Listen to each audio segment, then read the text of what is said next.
If I'd known what I was walking into, I never would have taken the job. But at the time, $100 an hour to be a Grand Canyon tour guide sounded like a lifeline. I just didn't realize whose life or what's was hanging by a thread. I had just been laid off. Again. The job market had been brutal for months, and I wasn't exactly thriving before that. Bills piled up like old magazines no one wanted to sort through, and my savings account, let's just say it was doing its best impression of a desert. Every day was the same. I'd sit at my laptop scrolling through job listings, each more unreasonable than the last. Entry-level position, one read, followed by, must have 5+ years of experience. Sure, because everyone fresh out of college has a decade of expertise in something. The humor kept me sane. Who knew being broke and overqualified was a job requirement? I'd mutter to myself, laughing at the absurdity while ignoring the growing pit in my stomach. My diet consisted mostly of instant noodles and stale crackers, and I'd mastered the art of dodging landlord calls. Then came that night. I couldn't sleep again. The glow of my laptop lit up my dingy apartment as I scrolled through yet another page of listings. That's when I saw it. Grand Canyon Tour Guide, $100 hour, no experience necessary, start tomorrow. I froze. Jobs like this didn't exist, not for people like me anyway. The pay was incredible, especially for someone with no qualifications. I clicked on the listing, expecting a catch, but it was short and simple. Just an email address to contact. I hesitated for a moment before typing a message. Something about the ad didn't sit right with me, but desperation doesn't leave much room for second guessing. I hit send at 2:17 a.m. and stared at the screen, half expecting no reply. A minute later, my inbox dinged. The response was immediate, almost too immediate. You're hired. Bus ticket attached. Arrive at the North Rim Visitor Center. No interview, no questions, just instructions. I should have walked away right then. No normal job worked like this. But with $17.43 in my checking account and rent due in 3 days, my judgment wasn't exactly top-notch. The next morning, I was on a Greyhound bus, clutching a one-way ticket to Arizona. The ride was long and uncomfortable, with crying babies, coughing passengers, and a smell I couldn't quite place. As the hours dragged on, the world outside the window began to change. The city lights and crowded streets gave way to open plains and scrubby brush. Civilization thinned out with every passing mile, and the vastness of the landscape started to feel oppressive. The road twisted through sun-scorched earth, the air shimmering in waves of heat. It looked endless. The horizon trembled, the lines between earth and sky blurring until they seemed to swallow each other whole. But it wasn't just the heat. There was something else. A weight I couldn't explain pressed down on me the closer we got. By the time the bus rolled into the North Rim Visitor Center, I was drenched in sweat. Not just from the Arizona sun. The center was smaller than I expected. A squat building with peeling paint and a sign out front that creaked in the wind. The parking lot was half empty, and the only sound was the soft rustle of dry leaves skittering across the asphalt. I stepped off the bus, my duffel bag slung over one shoulder, and took a deep breath. The air tasted sharp, like metal.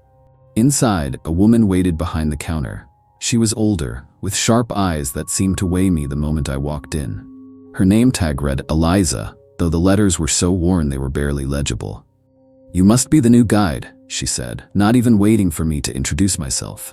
I nodded, my voice sticking in my throat. Yeah, I'm here for the job. Eliza didn't smile. Instead, she reached under the counter and pulled out a small notebook. Its edges were frayed, the cover stained and faded, like it had been handled by dozens of people before me. These are the rules, she said, sliding it toward me. I opened the notebook. The writing inside was neat but slightly shaky, like someone had been holding their pen too tight. The rules were strange. Rule 1, never ignore a shadow that moves on its own. Rule 2, if the wind stops suddenly, take cover immediately. Rule 3, at dusk, if you see someone waving at you from the edge, do not wave back. The list went on, each rule more bizarre than the last. This is a joke, right? I said, half laughing as I looked up at her. Eliza didn't laugh. Her face was stone. The rules aren't optional. Follow them or don't bother coming back. The way she said it sent a chill crawling down my spine. I closed the notebook and slipped it into my bag, feeling its weight like it was made of lead. The next day I started my training. Eliza took me out onto the trail, showing me the ropes. The canyon was stunning, more beautiful than any picture could capture. The cliffs rose and fell in jagged waves, their colors shifting from deep reds to golden yellows. The air was so still it felt unnatural. As we walked, Eliza explained the basics of the job, guiding tourists, answering questions, keeping everyone safe. But she kept circling back to the rules. "Never break them," she said, her voice low. "Not even once. The canyon has a way of reminding you." I didn't ask what she meant. I wasn't sure I wanted to know. By the end of the day, my legs ached and my skin felt raw from the sun. Eliza handed me a canteen of water and nodded toward the horizon. "Tomorrow you're on your own," she said. "Be ready." That night, I couldn't sleep. My room at the small employee cabin was simple: a bed, a desk, and a window that overlooked the canyon. But the silence was oppressive. I kept hearing things, faint whispers, the sound of footsteps outside my door. Each time I checked, no one was there. At some point, I gave up trying to rest and pulled out the notebook again. I read the rules over and over until the words blurred together. They didn't make sense, but they felt real. Too real. The next morning, I met my first group of tourists. A family of 4, parents and 2 kids, eager to see the canyon up close. I plastered on a smile and led them down the trail, pointing out landmarks and answering their questions. For the first hour, everything was normal. Then the wind stopped. It was like someone had flipped a switch. One moment, the air was warm and soft, brushing against my skin. The next, it was still. Dead still. I froze, the rules flashing in my mind. If the wind stopped suddenly, take cover immediately. "Everyone, get down," I said, trying to keep my voice calm. The father looked at me, confused. "Why? What's going on?" "Just a safety precaution," I lied. "Please, just do it." They crouched low, their eyes darting around as if trying to spot the danger. I stayed perfectly still, holding my breath. After what felt like an eternity, the winds returned, rushing past us with a low, eerie howl. The family stood up, brushing themselves off, and I forced a smile. "Let's keep going," I said, my voice shaking just slightly. The rest of the tour passed without incident, but I couldn't shake the feeling that something was watching us. That night, I sat alone in my cabin, staring out at the canyon. The silence pressed down on me again, heavier than before. I didn't want to be here. I didn't want to know what else the canyon had in store. But the rules were clear, and breaking them wasn't an option. As I turned off the light and crawled into bed, I heard it again. Footsteps outside my door. This time they stopped and knocked.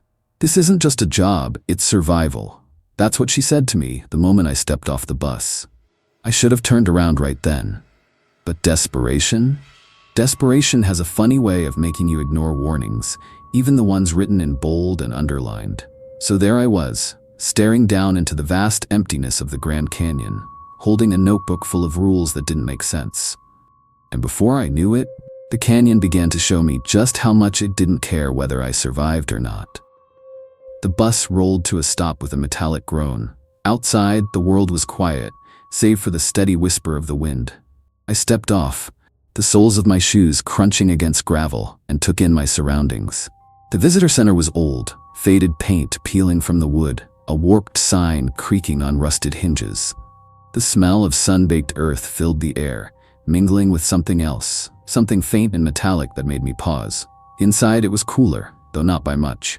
A fan spun lazily overhead, doing little to move the stale air. Behind the counter stood a woman. Her skin was bronzed and leathery, her hair pulled back in a no-nonsense bun. She looked up as I approached, her sharp, dark eyes scanning me like she could see through every layer of my skin. "Eliza," she said. No introduction, no small talk, just her name. Hi," I stammered, clutching my duffel bag like it might shield me. "I'm here for the tour guide job?" She didn't smile. "This isn't just a job, it's survival," she said, her voice rough like sandpaper. The words hung in the air, heavy and unmoving. Before I could respond, she reached under the counter and pulled out a small notebook. It was old, the leather cover worn smooth and darkened with age. She slid it across to me, her gaze never leaving my face. "These are the rules," she said. I opened the notebook, the pages crackling under my fingers. The writing inside was neat but uneven, like whoever had written it was in a hurry, or maybe nervous. I scanned the first few lines. "Rule 1, Never ignore a shadow that moves on its own. Rule 2, if the wind stops suddenly, take cover. They aren't natural. Rule 3, at dusk, if you see a figure waving from the canyon edge, do not wave back. Rule 4, return to base by 10:13 p.m. If the visitor center is gone, you didn't make it in time. I blinked at the words, then looked up at her. Is this some kind of joke? Eliza's expression didn't waver. Do I look like I'm joking? I tried to laugh, but it came out weak. These can't be real. She leaned forward, her voice dropping lower. The canyon doesn't care what you think. Follow the rules or don't, but if you don't, you won't be around long enough to regret it. The next morning, I followed Eliza down a narrow dirt path that snaked along the canyon's edge. The air was dry, the kind that seemed to suck the moisture right out of your skin. The view was breathtaking. Layers of red and gold stretched out as far as I could see, the cliffs rising and falling like frozen waves. It's beautiful, I said, my voice almost a whisper. Eliza didn't reply. She just kept walking, her boots kicking up little puffs of dust. The beauty didn't last. The longer we walked, the more I noticed the oddities. Shadows that didn't quite match the shape of the rocks. Whispers carried on the wind, too soft to make out but too persistent to ignore. My skin prickled, and I kept glancing over my shoulder, half expecting to see someone, or something, following us. Eliza stopped abruptly. Rule 1, she said, nodding toward the ground ahead. At first, I didn't see it, but then I noticed a shadow stretched across the path, long and narrow. There was no rock to cast it, no tree or overhang. It shouldn't have been there. What is that? I asked, my voice tight. Eliza's tone was sharp. Ignore it and keep moving. I hesitated. The shadow twitched, almost like it was alive. Move, Eliza barked, and I stumbled forward, my heart beating in my ears. Back at the visitor center, Eliza handed me a map. Tomorrow, you're on your own, she said. I stared at her, feeling the weight of the notebook in my pocket. What happens if I mess up? Her eyes narrowed. You won't have the luxury of asking that twice. The first day alone was quiet, too quiet. I led a small group, a family of 4, along the same trail Eliza had taken me. I stuck to the rules, checking them obsessively like a lifeline. When the wind stopped, I froze. It was like someone had pressed pause on the entire world. The air was thick, heavy, and suffocating. The family started to ask questions, but I cut them off. Get down, I said, my voice sharper than I intended. They obeyed, though their confusion was written all over their faces. After what felt like forever, the wind returned with a rush, nearly knocking me off balance. The father frowned. What was that? I forced a smile. Nothing to worry about. Let's keep moving. Not everyone was as lucky. A week later, I met one of the other guides, a guy named Chris. He was cocky, the kind of person who thought rules didn't apply to him.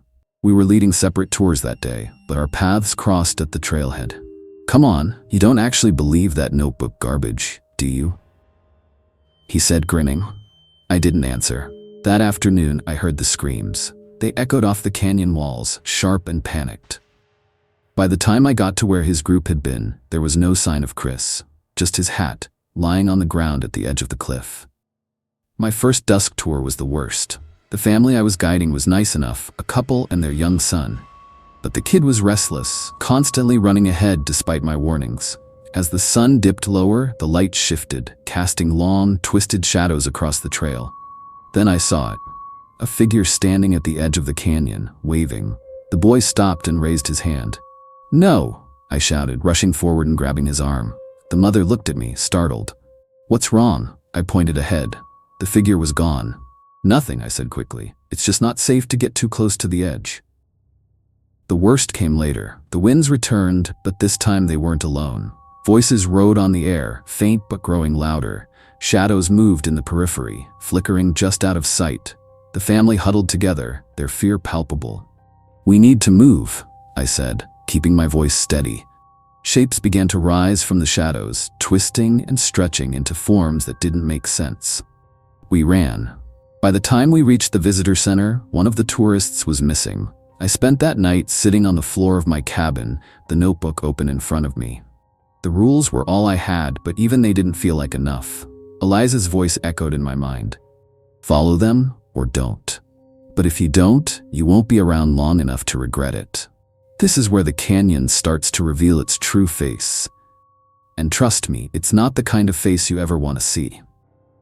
They told me to follow the rules, not just as suggestions, but as the only way to stay alive. I thought they were exaggerating. I thought the rules were just a way to keep tourists safe from falling or getting lost. But the Grand Canyon isn't just a place. It's something else, something alive. And when you break the rules, it doesn't just punish you, it takes you. There was a new guide, a guy named Trevor. He'd been hired a couple of weeks after me, and right from the start, he had this smug attitude. He thought the rules were a joke. Every time Eliza or one of the other guides mentioned them, he'd roll his eyes or make some sarcastic comment. One afternoon, we were both leading separate groups, but we crossed paths near the midpoint of the trail. Trevor leaned against a rock, taking a long swig from his water bottle, while his group snapped pictures of the canyon. "You know, you don't have to scare them with all that shadow nonsense," he said, grinning at me. I glanced at his group. They seemed oblivious, laughing and pointing out landmarks. "It's not about scaring them," I said. "It's about keeping them safe."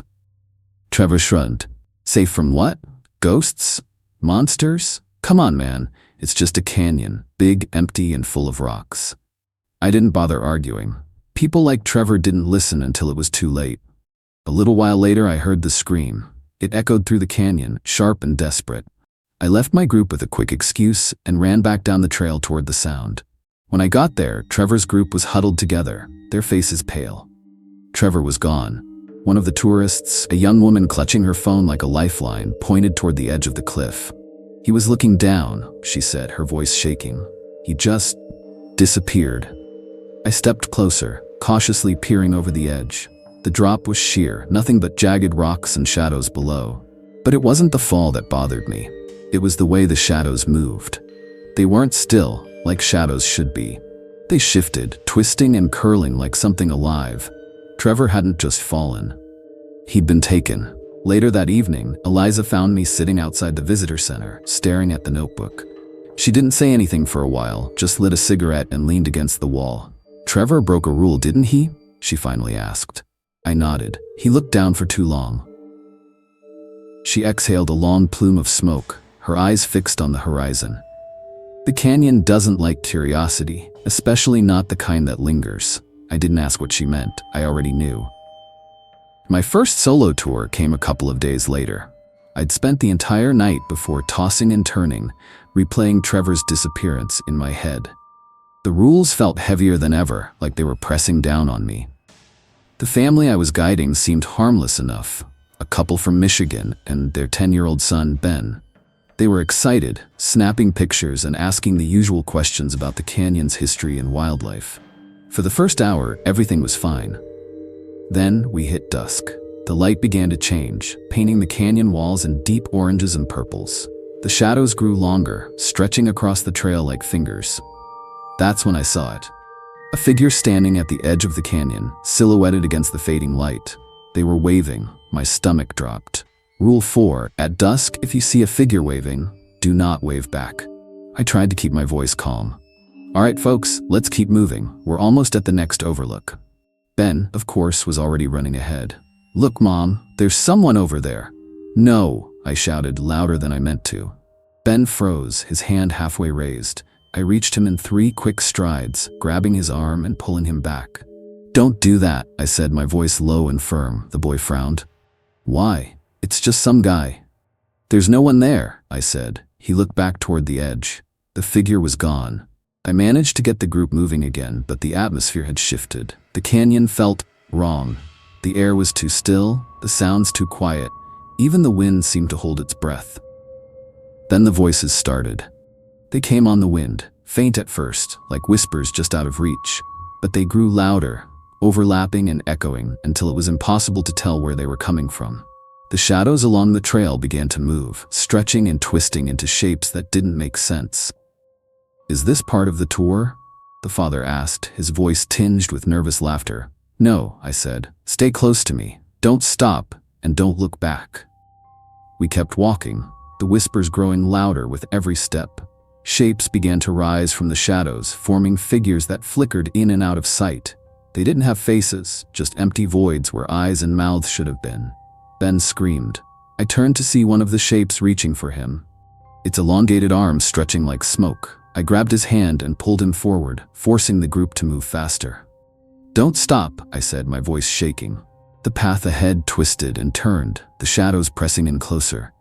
The whispers turned into a low, guttural hum vibrating through the air. And then, just as suddenly as it had started, it stopped. We stumbled into a clearing, the last rays of sunlight casting a faint glow over the rocks.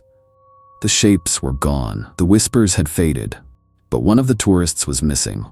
The mother turned, panic flashing across her face. "Where's Ben?" I spun around, scanning the clearing. There was no sign of the boy. "Eliza," I muttered under my breath. By the time we made it back to the visitor center, it was almost dark. Eliza was waiting, her expression unreadable. I didn't say anything. I didn't have to. She already knew.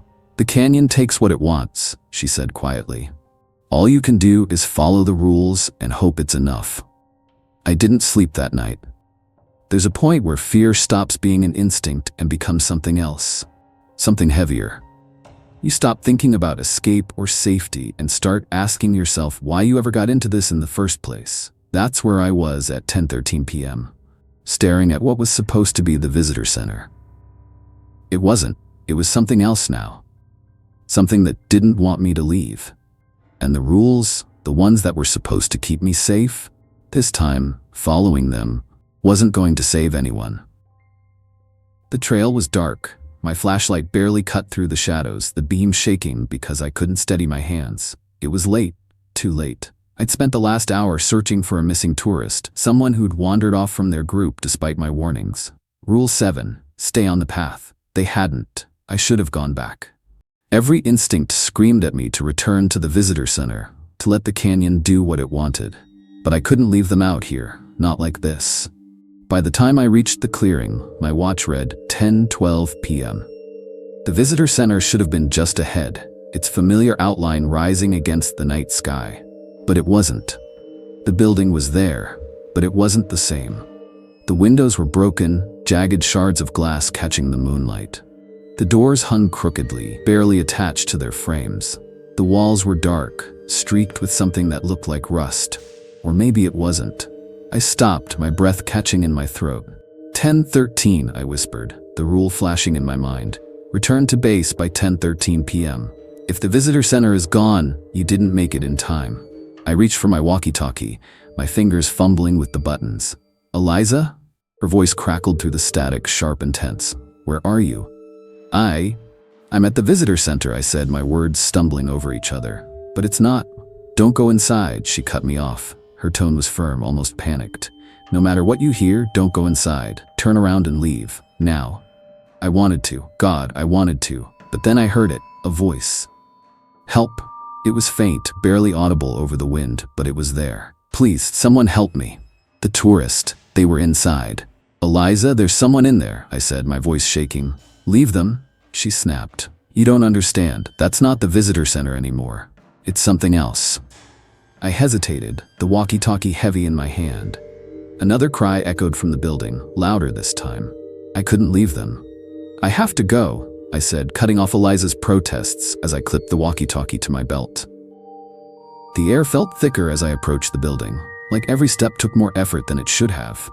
The door creaked as I pushed it open, the sound sharp and unnatural. Inside it was worse.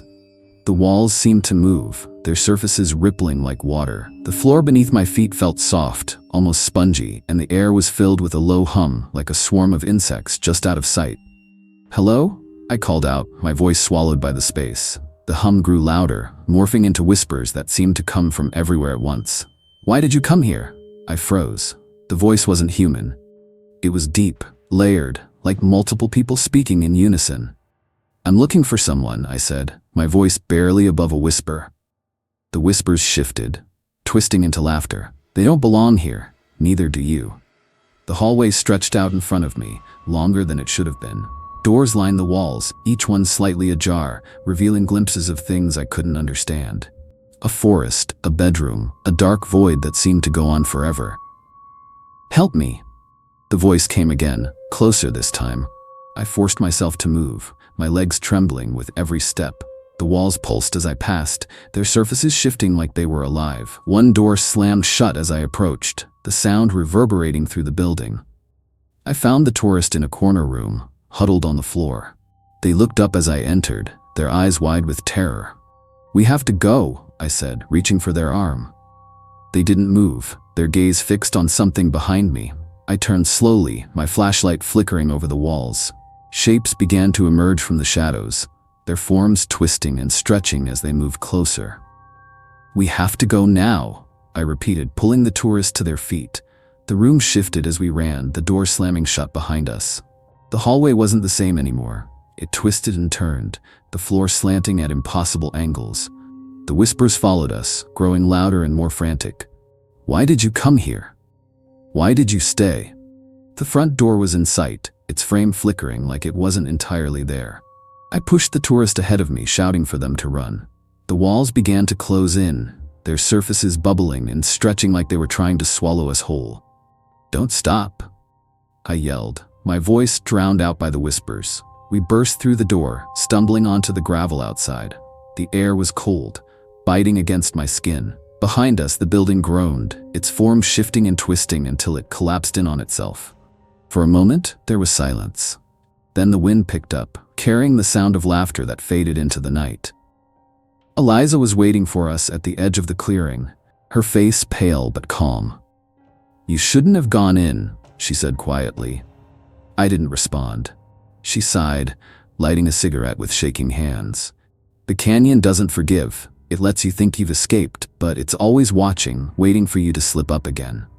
I looked back at the clearing. The visitor center was there again, whole and untouched, like nothing had happened, but I knew better. That night, I didn't sleep. I sat by the window, staring out at the canyon, the notebook open in my lap. The rules were still there, their words etched into the worn pages. I followed them to the letter after that, every single one. Because I knew the truth now. The canyon wasn't just a place, it was alive, and it was waiting. They say you never come back the same after you've seen what the canyon really is. I didn't believe that at first. I thought it was just stories, warnings to keep people from doing something reckless. But they were right. The canyon isn't just a place. It's old, older than anything we know, and it doesn't care about us. It watches, it waits, and when you break its rules, it doesn't just punish you, it changes you. It's been months since I left the job. At least, I think it's been months. Time feels different now. Days pass slower, or maybe it's just me. I find myself looking over my shoulder more often, scanning for shadows that don't belong. The sound of the wind still makes me pause. When I took the job as a tour guide at the Grand Canyon, I thought it was my way out. A chance to clear my debts, escape the mess I'd made of my life. But it wasn't about money, not really. It was about learning what happens when you step into a place that doesn't want you there. The rules were supposed to keep us safe. At first, I thought they were just precautions, something to keep the tourists from getting hurt or to stop guides like me from wandering too far. I thought they were about survival, but they weren't. The rules were about respect, about knowing your place in a world much older and stranger than you can ever understand. I've tried explaining it to people since I left, but no one really listens. They laugh, shrug it off, say I'm making it up. I don't blame them. I wouldn't have believed it either if I hadn't lived it. How do you explain the way the canyon feels when you break a rule? The way it seems to come alive, like it's staring right through you? The way the shadows stretch too far, or the wind stops, or the whispers start? It's not something you can put into words. It's something you feel, deep in your bones. I keep the notebook with me, even now. It's worn and frayed, the pages stained from all the times I've flipped through them, reading the rules over and over. They're etched into my mind, each one as clear as the day I first saw them. The one that haunts me the most? Rule 9. The canyon doesn't forgive. It lets you think you've escaped, but it's always watching, waiting. I thought I was safe when I left. I thought I'd made it out. But every so often, I catch something out of the corner of my eye. A shadow that moves when it shouldn't. A whisper carried on a breeze with no source. If you ever see a job listing for a Grand Canyon tour guide that seems too good to be true, remember this story. Don't let curiosity get the better of you. Share this video with someone who needs to hear it, someone who might think they're brave enough to break the rules. Because the canyon is always observing. And the question isn't just whether you'll follow the rules, it's whether you'll even get the chance.